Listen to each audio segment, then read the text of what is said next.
हाँ जी सर, अगर आप यहाँ पर थोड़ा सा ध्यान से देखिएगा, राइट,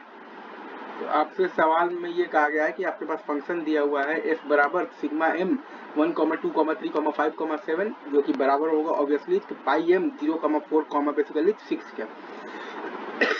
तो फंक्शन लिख देंगे 1, 2, 3, 5 और 7 पर आप देखिएगा तो 1 है और 0, 4 और 6 पर 0 है। तो पोस्ट फॉर्म जो होता है, कैनोनिकल जो पोस्ट फॉर्म होता है, उसमें हम लोग बेसिकली तो ये जानते हैं कि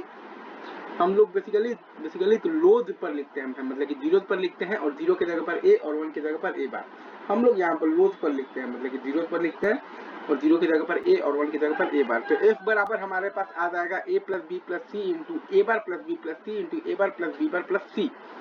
f बराबर मतलब कि आ जाएगा a plus B plus C into A bar plus B plus C into A bar plus B bar और plus C,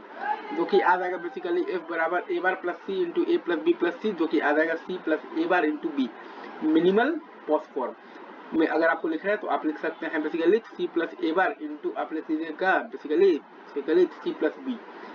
c plus A bar into C plus B आपके पास क्या है, मिनिमल जो पोस्ट फॉर्म है। वहां से अगर आपको आना है बेसिकली फिर से आना है कैनोनिकल पोस्ट फॉर्म में, तो आप फिर से वही कर दीजिएगा c प्लस ए बार और plus B into C plus A bar और प्लस आ जाएगा बेसिकली तो बी बार और c प्लस बी को आ जाएगा c प्लस बी प्लस ए